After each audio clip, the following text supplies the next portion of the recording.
On this episode of Big Boys Don't Cry, we discuss the 1997 film As Good As It Gets. You don't have to have seen the film to enjoy the podcast, but if you do proceed and listen without having seen it, just be aware that we might discuss elements of the plot. It might be spoiled for you. Enjoy.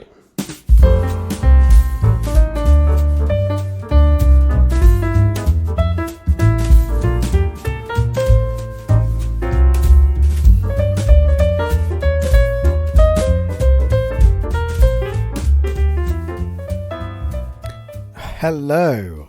Hello. Yeah, let's start off with a question. What if this is as good as it gets? If this is as good as it gets, then I'm going to go own a fancy little dog and go on a road trip. See, you already own a fancy little cat, right? I do. Well, I don't know if little is the right word, but she's definitely fancy. She is little. Her name is Minnie, and she lives up to that name by being pocket-sized. Yeah. Everywhere you go, you're just taking her out of your pocket. Put her on the table. Look at this tiny cat. I wish I could. I love my cat to a ridiculous degree. I would go everywhere with my cat if it was feasible. How small is the world's smallest cat? Like adult cat. I don't mean like a kitten. As in house cat. Well, any cat. I don't care where it lives. Boat cat. By the way, did you know the cougar is the largest cat that purrs? Oh, that's amazing. Imagine hearing a cougar purr. Yeah. We were watching a program about Yellowstone yesterday, and they had a big cougar just purring for a long time. It was quite satisfying, quite relaxing. Oh, that's yeah. I love stuff like that. Like Pallas's cat is one of these animals that I cannot get enough of seeing. I don't know if you've seen a Pallas's cat. No. Is that how are we spelling Pallas? It's Pallas. Oh yeah, Pallas's cat. Oh yeah, I've seen this guy before. They're incredible. They're probably my favourite animal. Otocolobus manul is the Latin name. They're these little furry bastards. They constantly look furious. They're incredible. I adore them. The rusty spotted cat is one of the world's smallest cats. Yes, seen one of those? Yeah. So that's why I asked, do you mean house cat, your regular cat, or do you mean wild cats? Because yes, these things are teeny tiny and very effective predators as well. But obviously they go after smaller prey than your usual cats. But yeah. But they're still predators. They're adorable. Of course they are. They're a cat.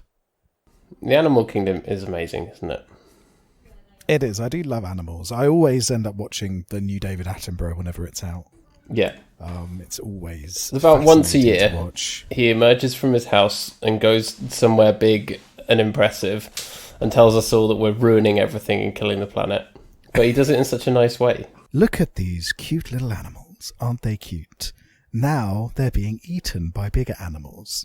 And now all the animals are going to die because of you shits. You specifically. He looks you in the eye. That's the thing. He looks you right in the eye and goes, "You fucking plastic consuming bastard. You've ruined the planet forever. And unless you sort out your shit now, it's going to destroy it. Yeah. I'm done with your bullshit. Get your act together." He really is a wonderful man. A national treasure. I love him. It's one of the few things that really makes the BBC worthwhile. You've got some good dramas there. You've got, things like David Attenborough. Everyone's watching Line of Duty right now, aren't they? Yeah. That's about cops. I don't want to watch a show about cops. ACAB. It's about cops that catch other cops. Right. Do two wrongs make a right? That's the question. The two cops make a cop. Yes, well, they're like the internal investigations division, aren't they? I don't know. I've never seen it. It's anti-corruption. No, so it's one of those things that I've always wanted to watch because apparently it is amazing. And they're anti-corruption cops, so they're there to get bent coppers. Right, they're there to get bent. Yeah. Get bent, coppers. That's what we say on this podcast. ACAB. all cardigans are brilliant. Like, I really need a new cardigan. Like, all of my cardigans are too thick for this stage of the year. You know, like, I need a thin cardigan. I tell you what you want, Paddy. You want one of the All Saints merino wool cardigans. Got one for Christmas. Lightweight. Feels like a cloud. A cloud is draped over me. It is wonderful. I don't think I've ever bought anything from All Saints. I think that's for smaller men than me. I think you'd walk in there and find that the jeans go up to a 36 if you're lucky. You know? Yeah, they are quite slim. I feel too stocky for All Saints stuff. Which, to be fair, I've piled on the weight in lockdown. Yeah. Well, I started a new antidepressant at the same time as it was impossible to get outside and walk around. And the antidepressant's side effects include weight gain. So I've been exercising every day, eating healthily, and it's just I haven't put on too much weight, but I put on some weight in lockdown. Okay. But yeah, so I'm trying to make sure that I get back to a weight I'm comfortable with when I can go out and face the world again. But the beard is staying. My lockdown beard is a permanent fixture now, I think. I'm a big fan of that. It's gonna be here forever, my beard. It makes you look like a rugged gentleman. Exactly, that's what I'm going for. I'm going for that. So I'm thinking of going back to the moustache, because I've got a full beard right now, but nice. The tash was very popular, so maybe when baseball season starts and I need the solid look. Yeah, I think you've got to do that. But a film where there was not enough facial hair is as good as it gets. Yeah. I don't think anybody in this film had facial hair, which is a shame. Everyone was really clean shaven. Yeah. There's did Cuba Gooding Jr. have a little mustache? Oh no, he did. Yeah, he had a little mustache. Yeah, the kind that looks like it's been painted on. Yeah. But yeah, it's we've both seen this movie before, haven't we? Yeah, I hadn't seen it for some time actually, and I forgot most of the key details, other than that it's the second best dog movie of the 90s, and Jack Nicholson is Jack Nicholson in it. So Beethoven is the best. Yeah. Oh no, sorry, third best. Beethoven's second.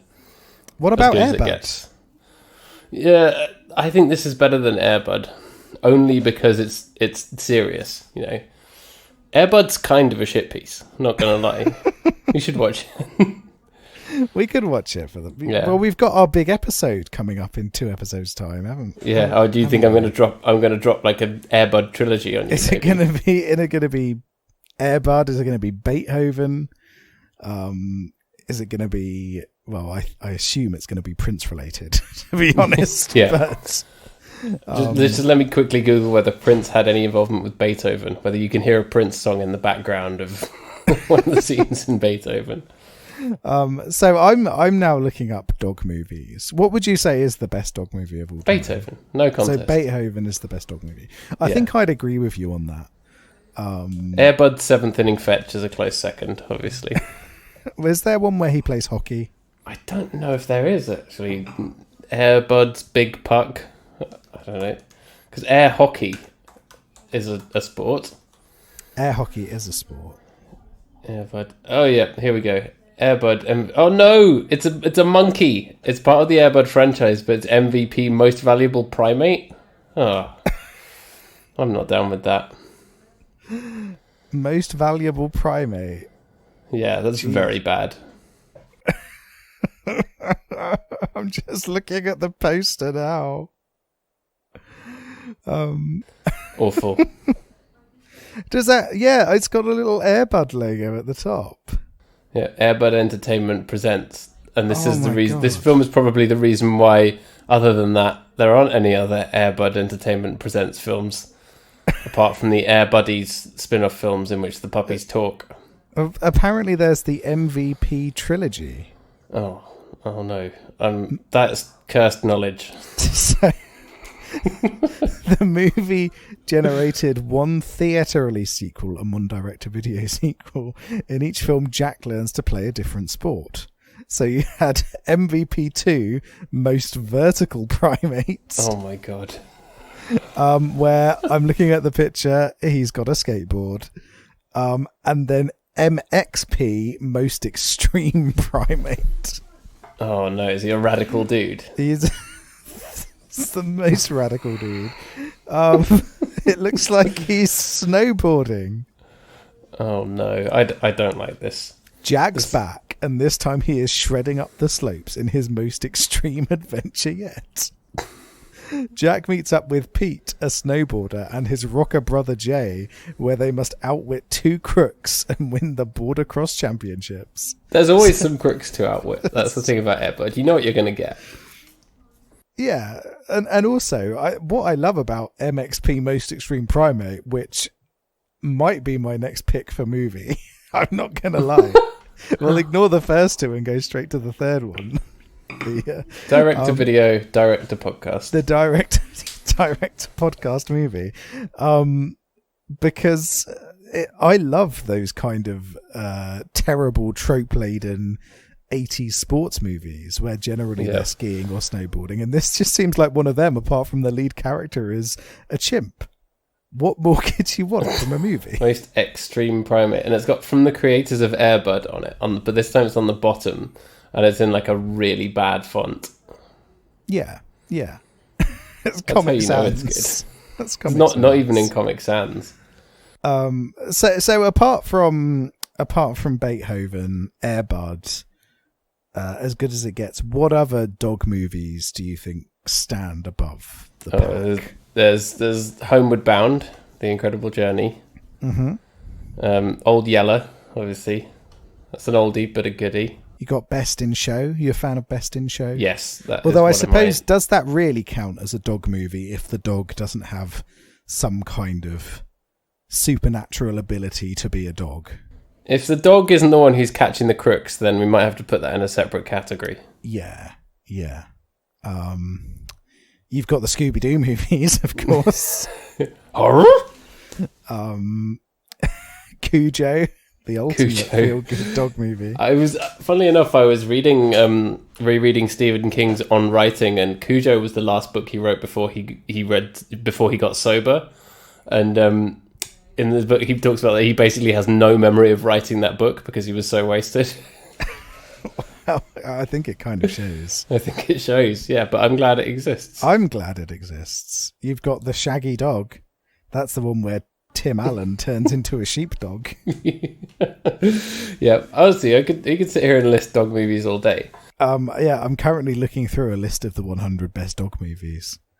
Okay, what's at number 100? Hold on, let's scroll to the Is that the top best or the highest or the lowest? 100 is the lowest. So this is, I think it's a fan curated list. I don't think it is an official IMDb list. But Wonton Ton, the dog who saved Hollywood, is rated 100. Has a score of 4.9 on IMDb. Wow, 4.9 out of 5. That's pretty high. Yeah, exactly. You've got White Fang. Oh, yeah, yeah. Something called The Queen's Corgi, which came out. Oh, I'm vaguely aware of that. Isn't that a cartoon? Came out last year with the voice of Rusty Shackleford. Rusty Shackleford? No, that's a fake name. Which is an incredible name. That's a fake name from King of the Hill. It is. What else have we? Yeah, Marley and Me as well. Oh, yeah. I've never seen Marley and Me. I'm not as big a dog movie fan as you are. If it's not about a dog with some kind of ability that it shouldn't have, then I have no real interest in dog movies. But you appreciate a dog if it's giving Jack Nicholson a reason to live, right? Yeah.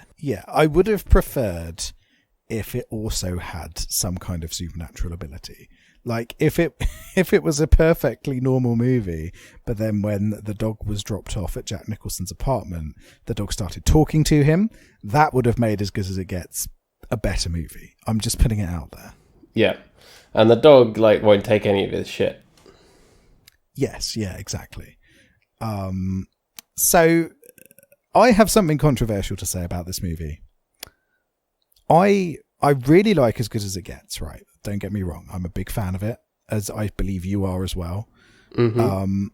I still think, and I thought the first time I watched it, and I think it today, I would prefer this movie if there wasn't romance in it. And instead it was about a platonic friendship between these three people. Yeah, so it's more like a buddy film, because that's how it feels for most of its duration.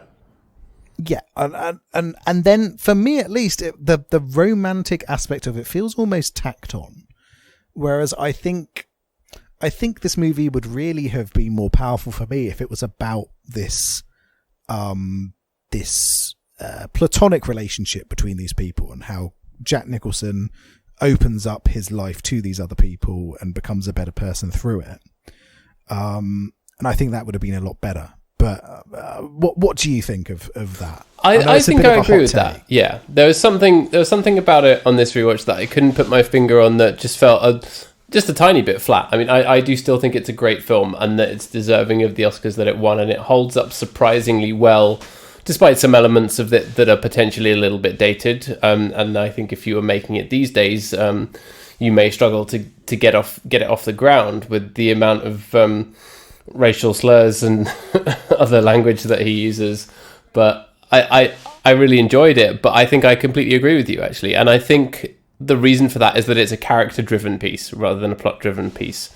And it's very long as well. It's like 2 hours and 10, 2 hours 15, which for a romantic film is quite long. And part of that is because it does actually really dig deep on the characters, but somehow it still manages to leave you wanting more. I want to know all about the life of Melvin, you know? Yeah, I want to know if he's a fan of the Melvins, for instance. Yes. Melvin Bison, his name is. Which is a great name, great character name. You've got Melvin Udall, haven't you? Is his name? But of course, and he's supposedly a romantic novelist as well. He writes romance books. Yeah, which is it's not particularly believable, I suppose. No.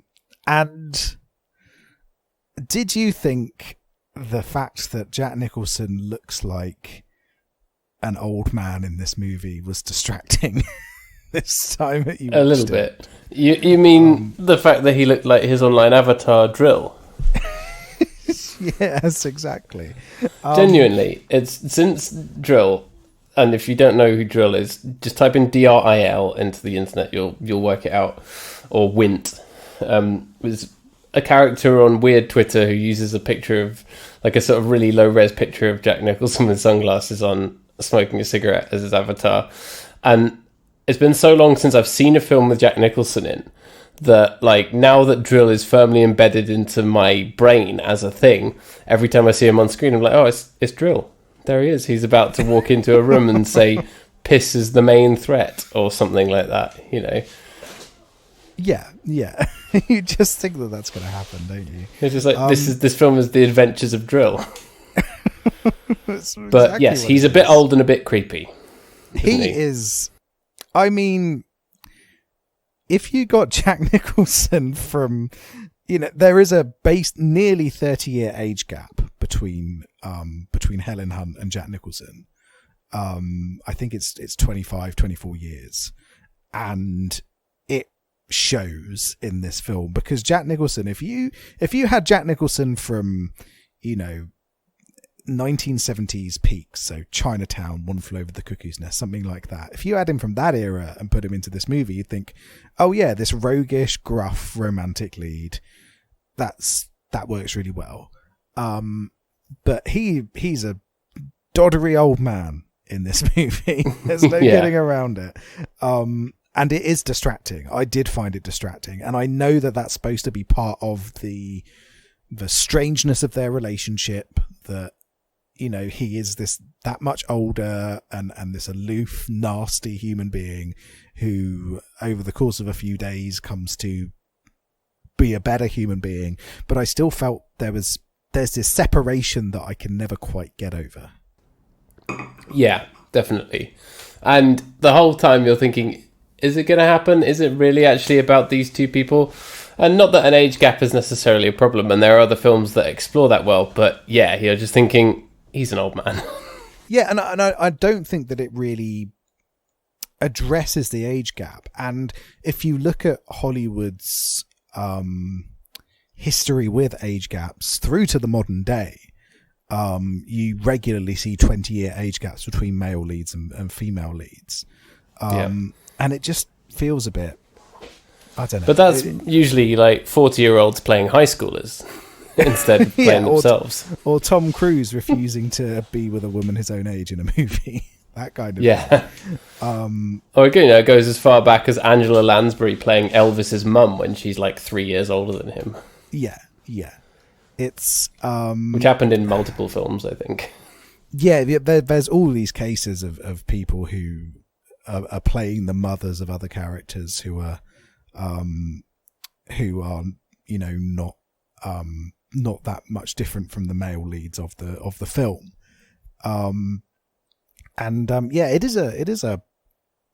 It is an issue. I think it is something that I think needs to be addressed a little bit in movies in general. I don't know. It's just. But that's what's great about this film is you're not really rooting for the romance, but it's still enjoyable. And most of the time when a film gives you a reason not to root for the romance, it's a major turn-off. And you just think, well, what's the point? But in this film, even though you're not rooting for the romance, you're still rooting for them as characters because they're really well written and very engrossing. Oh, yeah, for sure. They're incredibly well written, I think. They are, these really nuanced characters, and I think, like you said, it's like you said, it wouldn't necessarily be a movie that gets made now because of the various slurs that he uses at the beginning. I mean, as an author, he would be cancelled within minutes. Yeah. He'd walk into the restaurant and start saying something to a Jewish couple about their noses or whatever, amongst all the horrible things that he says. Someone would film it, upload it to Instagram, and there would be a mob outside in minutes. Yeah, it would be no. Hashtag cancel Melvin would be everywhere.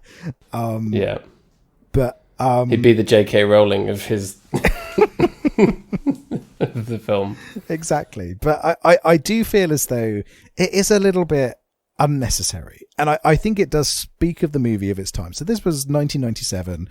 At that point, saying these kind of slurs were still unacceptable, but you could get away with having them in a movie and then having the character redeem themselves through other things. And I don't necessarily think the same is true today. I think if someone came into this movie fresh, they weren't an old man like you and I. They're one of these young generation Zers who are like, I've got no time for old people like you, Paddy. They'd take one look at the opening of the movie and think, I'm not going to root for this guy because he's either a massive racist and homophobe, or he's using that for shock value to hurt people who he knows will be hurt by those comments. Yeah. Are you offended? Yeah. Yeah, Are you triggered? He's Jordan Peterson, turns to romance novels. And no, can you imagine? That's what As Good As It Gets is about. I took her for a crab dinner. I took her for a crab dinner. And then I realized I can't eat the crab because I'm on an all-meat diet. Tidy your room.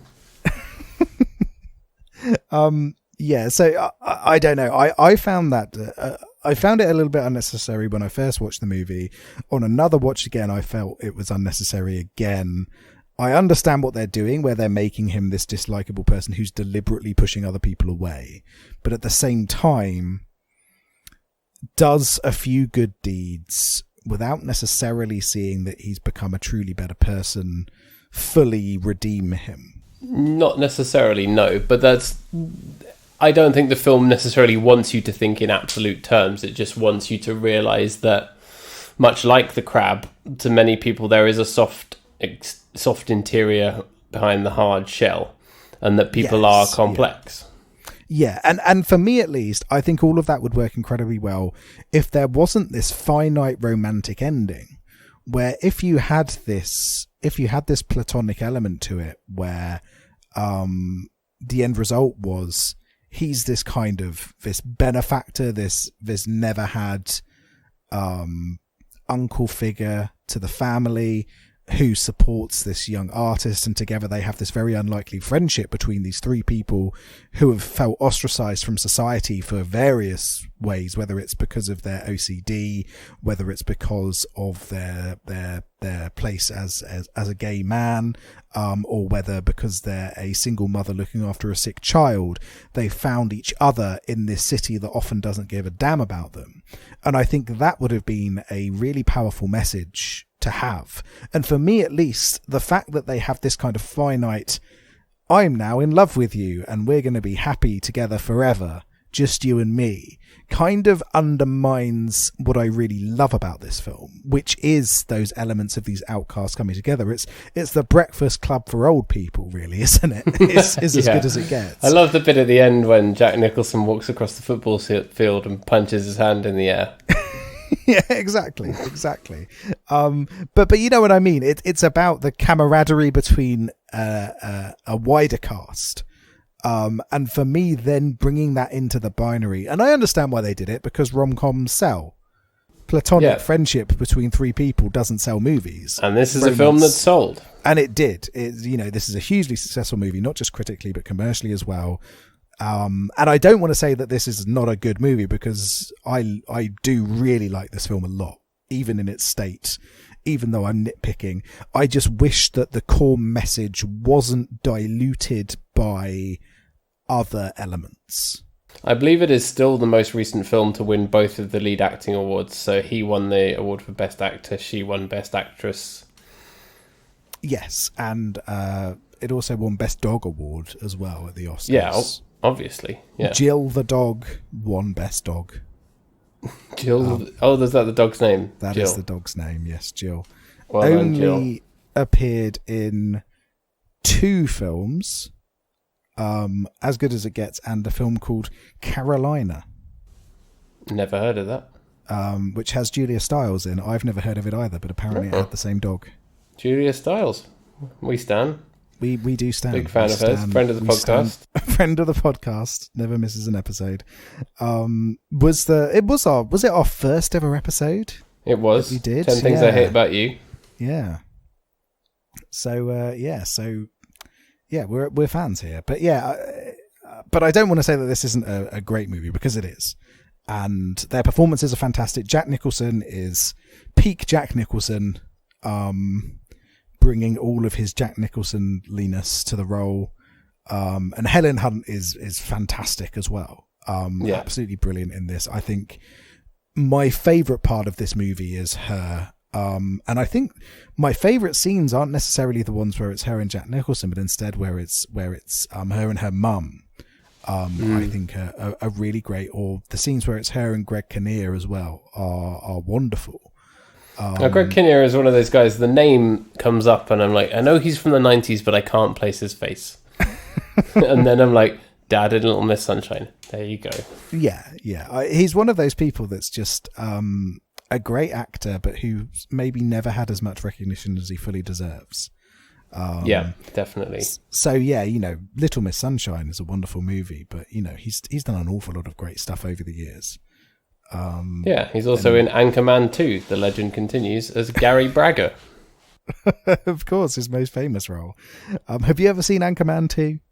I don't know if I have, I feel like I have, but I can't remember it. Is it a shit piece? It's a perfectly cromulent movie. It's not terrible. A lot of those movies, when they get a sequel, they're bad. It's not bad, but it's not great. No. It doesn't really have the magic of the original, but it's fine. It's not necessary. So it's not necessary, but it's not offensive to all the senses either. So it's a perfectly fine movie. It's nice to see more Ron Burgundy, but it's kind of more of the same more than anything else, which never works when you've got a comedy. You need something fresh and unexpected to make you laugh. But yeah, so Greg Kinnear, wonderful. Helen Hunt, like I said, brilliant. Twister, of course, her greatest movie. Oh yeah, that's a 90s classic. Yeah, a movie about the love between a man, a woman, and terrifying geographical disasters. Yeah, now that's a 3-person buddy film I would pay to watch. Yeah. Yeah, can't go wrong with a bit of Twister, though, can you? It's a great movie. Directed by Jan de Bont, who also did Speed, the bus that couldn't slow down. Yeah, I don't think I've seen it. Have you not seen Speed? I don't know if I have. If I have, I have no memory of it. So at that point, you might as well have not seen it, right? It is genuinely fantastic. Is it Keanu? It is so good. It is Keanu Reeves, Sandra Bullock. They're on a bus. The bus can't slow down. Dennis Hopper is the terrorist who put a bomb on the bus and taunts them over a radio. It is so good. What more could you ask for? It's so good. 10 out of 10 movie, if ever there was one. Yeah. I'm just reading here that Helen Hunt did a voice in a film called Jock the Hero Dog, which I've not seen. Oh, wow. Along with Donald Sutherland, Ted Danson, and Desmond Tutu. I'm sorry, what? Desmond Tutu. I shit you not. And Mandy Patinkin as well. Oh, wow. Okay. Desmond Tutu? Why is Desmond Tutu doing voices in an animated movie? Why not? It's obviously got some strong, religious overtones, this film. I've never heard of it. It came out in 2011. It's got a 4.5 out of 10 based on 543 ratings. I'm not sure this movie did very well, to be honest. I'll tell you why it didn't do well. It didn't do well because it didn't have chimpanzee snowboarding. Yeah, obviously. There's no most extreme primate. It wasn't extreme enough. By extreme, we mean a radical primate dude. Radical primate dude. Yeah, but we've talked about these other movies and directors. As Good as It Gets, directed by James L. Brooks. James L. Brooks. Who you will know from the credits to The Simpsons. Every time you watch The Simpsons, that's exactly what I was going to say. You know, on the Treehouse of Horror episodes, their names are always Halloween-related words thrown in there. It's always Chains Hell Brooks or Veins Hell Brooks, and I always think of that when I think of him. Yes, and he's done loads of great stuff in comedy over the years, but hasn't turned his lots of writing, lots of producing, hasn't turned his eye to directing that much, so he's only got 6 movies to his name. Right.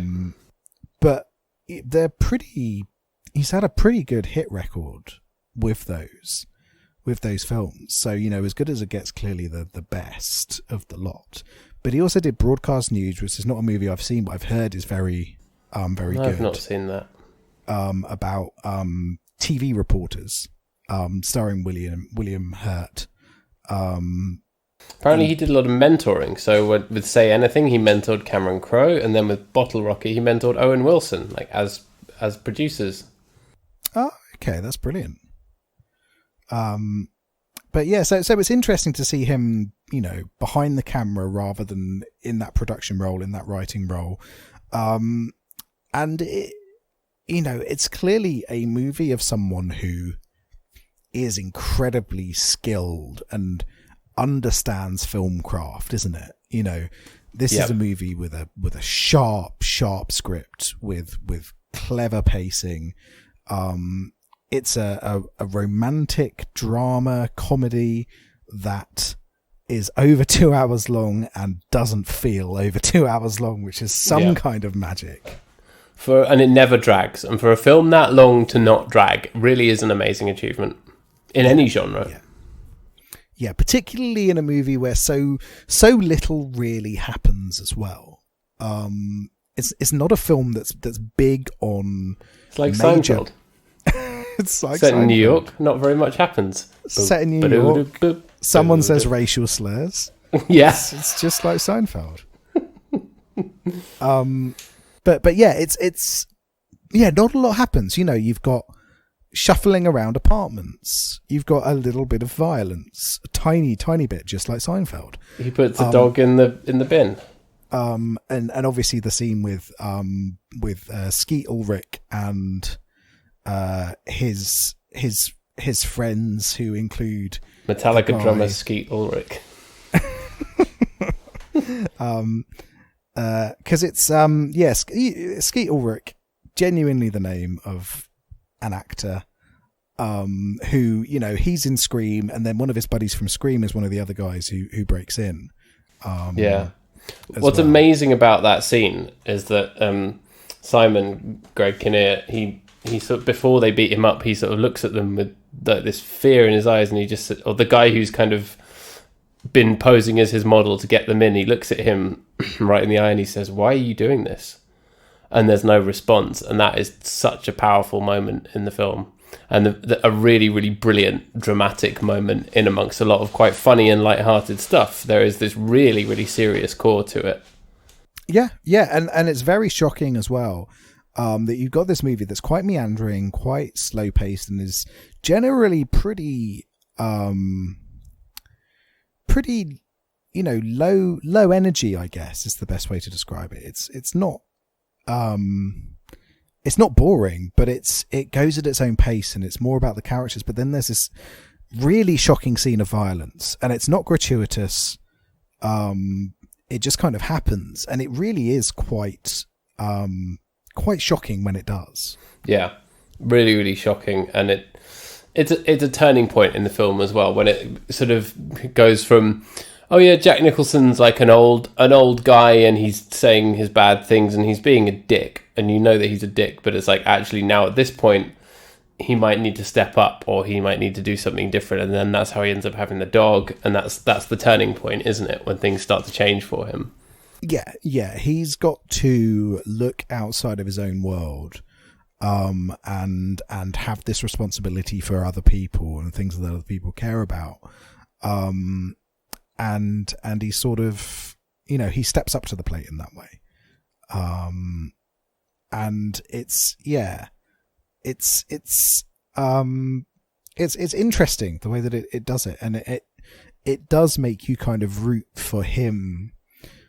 And in a way, you've got that more intensive emotional attachment to it, because it's not just his stakes, it's the stakes of everybody else that are on the line. Yeah, for sure. And all of that then becomes mixed up in his character, and that's why it's such a brilliant character piece, because it manages to tie all their characters together in a way that's very, very neat and doesn't feel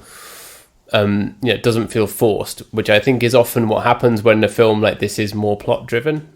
Yes, yeah, exactly. And it allows itself to have that room to breathe, where you can recognize the way in which all of these characters have their own nuances, and there's a depth to all of them that really, really helps endear you to all of them, I guess. And it's worth pointing out as well that obsessive compulsive disorder, OCD, is not always particularly well showcased in movies and in television. The depiction of it is often not great, as it is with, general conversation in the population. You know, you've got shit like Big Bang Theory, which just is terrible.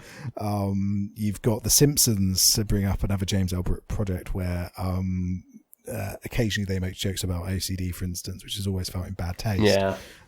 It's something that people still joke about casually, in a way that I can't stand, or sort of drop into casual conversations as if it's not a real thing. It's still something I think that really is not well understood.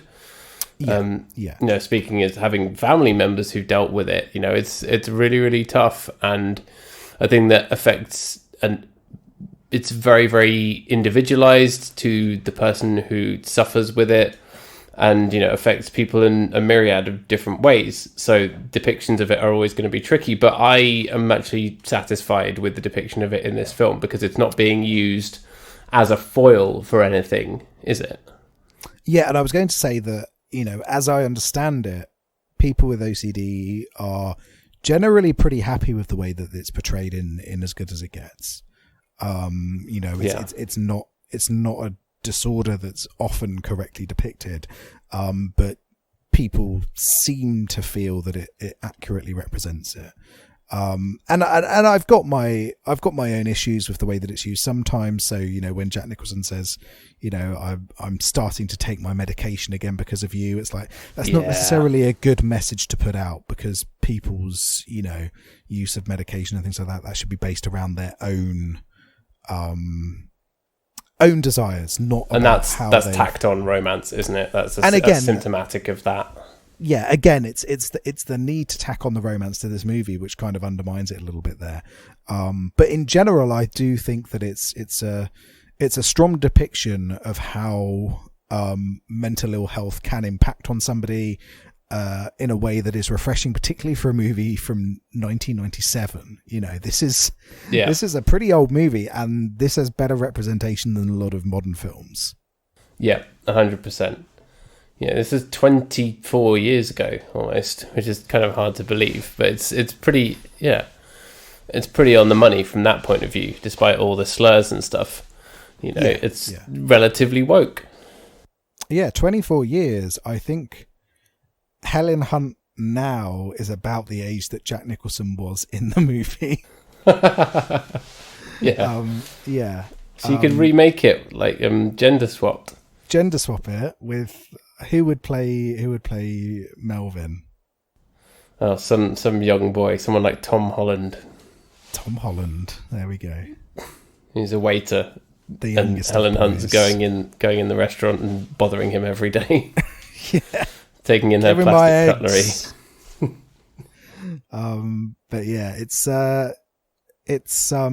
it is refreshing to see a movie from this era that at least is able to talk about things in a more sensitive manner. And I do wish that they didn't put in the slurs. You know, I don't think it adds anything to the movie.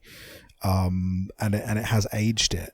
But at least with the depiction of OCD, it got something like that right, and it's refreshing to see that.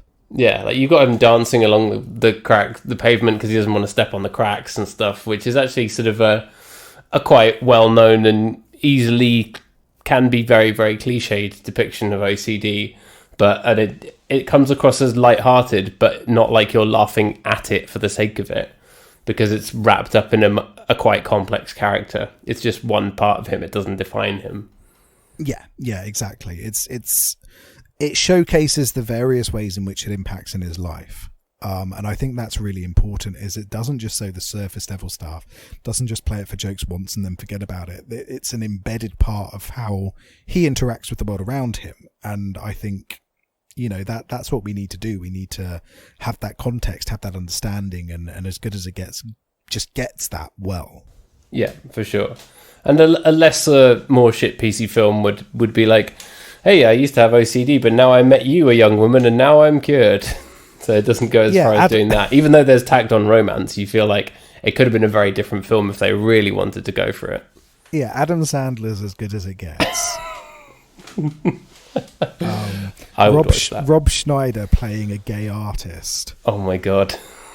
I knew that was coming. The movie that should never exist. I hope that no one from... What's his production house called? Rob Schneider's? No, Adam Sandler's. Is it Big Gigolo Anti-Vax Films? Big Gigolo Anti-Vax Films. It's a portmanteau of two of his movies. What's it called? 51st Dates Billy Madison Productions. Happy Madison Productions. Oh, yeah. That's the one. It's called. Yeah. I'm hoping that no one from Happy Madison is listening in and goes, my God, I know they listen every week to try and steal our ideas. Stealing our movies are better than anything that Happy Madison Productions has made. Lit Men is coming out next year, starring Adam Sandler, and Adam Sandler. He's going to play all the parts, like Eddie Murphy in Norbit. Which I found out the other day was nominated for an Oscar. That's the very definition of cursed knowledge. So I just have to give a shout out to my friends Matt and Jimmy, who do a show called That Baseball Show, which is a very, very good and very funny and light-hearted baseball podcast. And they talked about that on there for some reason. And I said to him, thanks for letting me know that. He said, it's cursed knowledge and now it's yours. So I would very much like everyone to take away the concept of cursed knowledge from this show. Yeah, cursed knowledge, what you cannot unsee. It's like when you see an awful tweet on Twitter and you just can't forget about it. Yeah. But no, Happy Madison Productions, known for such recent hits as The Wrong Missy, which is apparently a fucking awful movie from What the hell is that? I've never heard of that. So The Wrong Missy. David Spade accidentally invites the wrong woman along. He goes on a date with someone called Melissa, nicknamed Missy, and she's weird, and he's like, I don't want to go out with that. And then he meets someone else called Melissa, and then he's got to go along to some work event, holiday thing, and he accidentally invites the wrong Missy on the trip, and hijinks ensue. Oh no, that sounds bad. Yeah, apparently it's pretty damn awful. The Ridiculous Six, Pixels, Paul Blart Mall Cop 2. Paul Blart Mall Cop 2. I've wanted to watch Paul Blart Mall Cop with you for ages, but I haven't got around to it. Joe Dirt 2, Beautiful Loser. Joe Dirt. Yeah. Jack and Jill, of course. Oh, which is the example of Adam Sandler playing more than one role. Come on, guys. Jump on board As Good As It Gets, the Adam Sandler version. Yeah. I'm sure it won't be an awful disaster. As good as it jets. Although, funnily enough, James L. Brooks was involved in the film Spanglish, which is supposed to be a good Adam Sandler film. And I've seen like half of that film when it was on TV, and I haven't ever watched it all. Have you seen it? I have not seen it. Was the half that you saw okay? Yeah. I mean, it was. I think I saw the half that was in Spanish, but that was okay. My Spanish is all right. Oh, there we go. But yeah, it's a good movie, isn't it? As good as it gets. It is, yeah. It holds up surprisingly well, and I think is well worth your time. And I'm glad that this kind of stuff is on Netflix, you know, rather than there being lots of stuff like The Wrong Missy or whatever. You know, you're better off revisiting this kind of thing, aren't you? Yeah, that's the thing is, you know, some of the new material that goes on Netflix is great. They give directors the opportunity to showcase their work in a way that they wouldn't necessarily be able to through the traditional production model, you know, and it's great. But at the same time, they also have a lot of dross. And I think that some movies do get lost in the ether where, yeah, you could buy them from Amazon Prime, but they're not on Prime for free if you've got a membership. No. Or they're not on Netflix. And a lot of these movies people kind of forget about because there's always something new to watch. Yeah. You're not going to pay $3.49 to rent it for 48 hours in standard definition when, you know, Kronk's New Groove is free or whatever.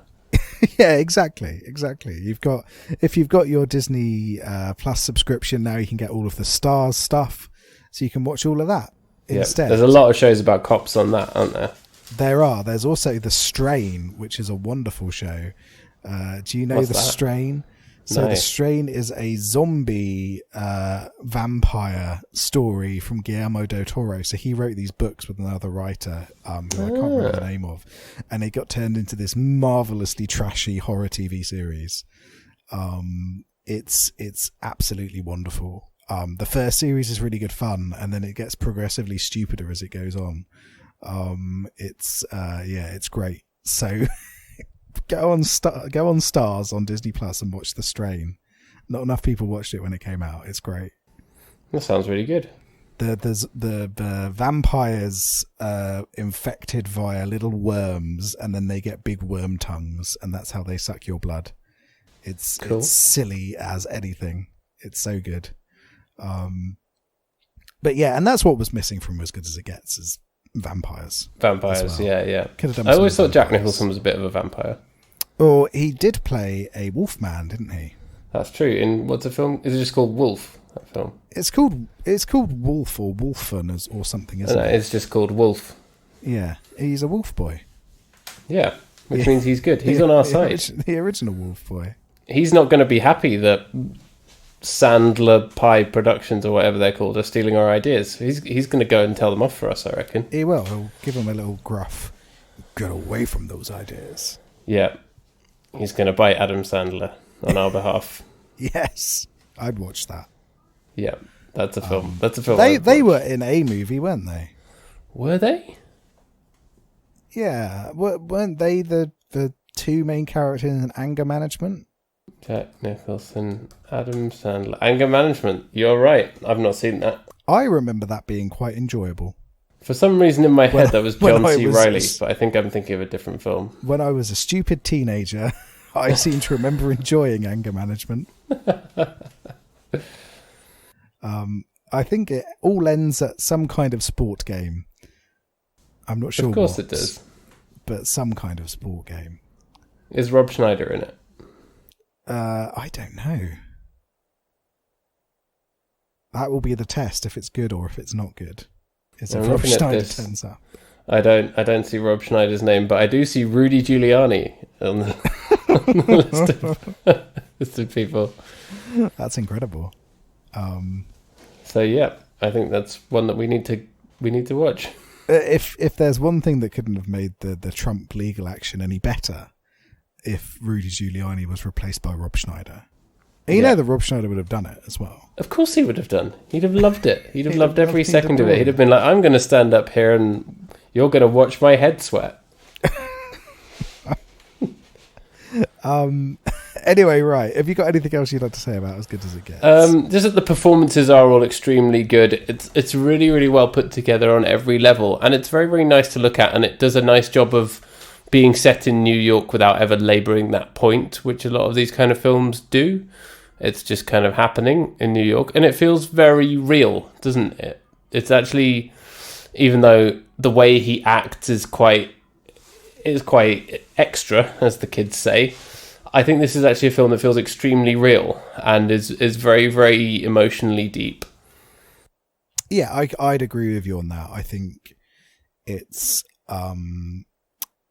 it does have that emotional, tangible quality to it where you do get this understanding of these characters. And that is a rare thing even today to get that in a movie. And yeah, so this is one of the few films where you can really turn to it and do that. Yeah, sure. I think it holds up well and is well worth watching as an Academy Award winner. Yes, yeah, definitely. So I've got a bit of trivia. There's lots of interesting trivia for this movie, but there's one bit that I just wanted to call out specifically, and it's so good that no other trivia compares. Which is that the movie's title was translated as Mr. Cat Poop in Hong Kong. What? Apparently it came from the name Melvin, which is pronounced very similar to the Cantonese colloquial word for cat poop. Oh no. So they ended up calling it Mr. Cat Poop. Mr. Cat Poop. And then they're watching it thinking, I was expecting a cat film and it's a dog film. Everyone in Hong Kong must have been furious. Yeah. But yeah, it's that there's loads of other trivia, but I just wanted to call that one out. Well, the one that I thought was very interesting is that James L. Brooks flew Geoffrey Rush from Sydney to Los Angeles to audition for the part of Simon Bishop, and he offered him the role, but Geoffrey Rush declined it. Oh, really? Yeah. He was too busy growing a beard so he could be Captain Evil Bastard in Disney's Pirates of the Ride of Disneyland or whatever. 6 years later, he was growing that beard for a long time. Yeah. Right, so how are we going to rank this then? Let's see. How many rashers of bacon do you have in your Ziploc bag to get the dog to like you? So that dog's going to love me because I've got 16 rashers of bacon in my bag. This movie is fantastic. Like I said, I don't like the slurs. I'm sorry if that makes me a soy boy beta cuck, but I don't like the slurs. And I do kind of wish it was a platonic relationship that was explored instead of adding the romantic element. But nonetheless, it's a wonderful movie and well worth a watch. Yeah, there are a few things that date it, but as probably less the case for this film than maybe anything else that came out in 1997. So hats off, I say. Very, very good. I will also give it a 16. I think that's good. What are you saying about Speed 2 Cruise Control, which came out in 1997? Yeah, or about The Beautician and the Beast, which I just found out existed. Liar Liar was 1997. Oh, was it really? Yeah. That is an awesome film. or Perfect Blue. Perfect Blue. What's that? Perfect Blue is this incredible anime by Satoshi Kon, who was a fantastic animator. Oh, that's right. I haven't seen this. It's a wonderful movie, which is really worth watching. I would love to talk about it on this podcast, but it is definitely not appropriate. But it is like a psychological drama. It's not. People think of anime and they think of big men with fire for hair punching each other, but it's not always that. There's some good stuff in there, like Perfect Blue, which is a wonderful little film. But yeah, so it's a good year for movies, actually, 1997. It was the same year as Air Bud, the first one. Same year as Air Bud. Yeah, Titanic, The Fifth Element as well. The Fifth Element, which Good we Will talked Hunting, about. Starship Troopers, LA Confidential, the original Austin Powers. Blimey. Men in Black. Dante's Peak. Gattaca. Con Air and Face Off. It was a very good year for Nicolas Cage. Possibly the best year for Nicolas Cage. And The Postman for Kevin Costner. Yeah, obviously. Which is apparently 3 hours long. Yeah, that's a real stinker, apparently. Anyway, so we've watched a really great movie this week, and we decried the addition of shit movies to Netflix. So I thought, what better way to follow up this classic, this wonderful movie, than with an erotic thriller that's recently been added to Netflix? Because I've got to bring in the low before we go into the high of our very special episode after this one. Yeah. So I saw that a movie called Fatale has just been added to Netflix. Oh no. I've seen nothing about this. From 2020, starring Hilary Swank, who I like. That was like, okay, Hilary Swank is good. But it's basically one of those terrible erotic thrillers, a lot like that movie Obsessed that we recently watched. Oh, was that the one that was like Idris Polish? Elba. Oh no, that was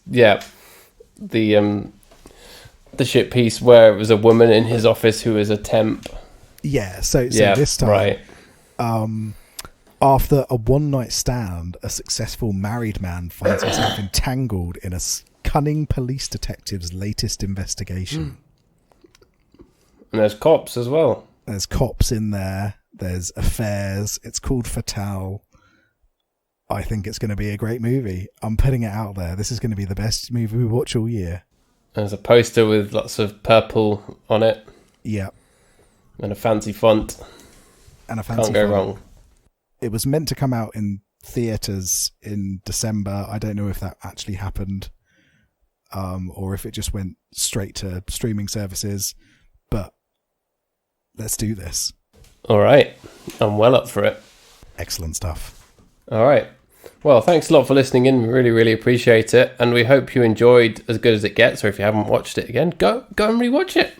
You could be doing a lot worse things with your weekend. Yeah, go watch this movie. It holds up really well. You get to see Jack Nicholson put a dog down a trash chute. Yeah, you get to see a dog projectile piss on him in like the first minute of the film. You're in for a treat. You get to see Shane Black, famous screenwriter, be a furious manager at a restaurant. Yeah, there's all sorts of little things like that about it as well. But overall, yeah, it's good. It's deep. It's heartwarming. It's nice. So please go and enjoy it. You can find us on Twitter at BigBoysDon'tPod. You can email us bigboysdon'tcrypodcast@gmail.com. There's a link in our show notes to where you can give us money. It's kind of like a tip jar. No obligation. Just if you like what we do, throw some coins in there. And please remember to rate us, comment and subscribe wherever you get your podcasts. Helps more people find the show, etc. Yeah, if you were going to go on a road trip to the outskirts of Baltimore, who are the two people that you'd like to do the road trip with? Yeah. Who's your platonic buddy film? The answer is, of course, us two. Us two. Oh, no, sorry. I was going to say Adam Sandler and Rob Schneider to come with me. I mean, you can take that because that means that I will be nowhere near Adam Sandler and Rob Schneider whilst that happens, which is, a net positive for my life. Or you and Rob Schneider. No. Double Rob.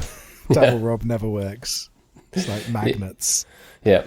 Double Rob never works, as we found out when I was getting married. Oh, dear. All right. And we'll be back next week to talk about Fatale. I think I've said that right. Fatale, I think it's pronounced. Oh, Fatale. Okay, sorry. Yeah. All righty. Bye-bye. Bye.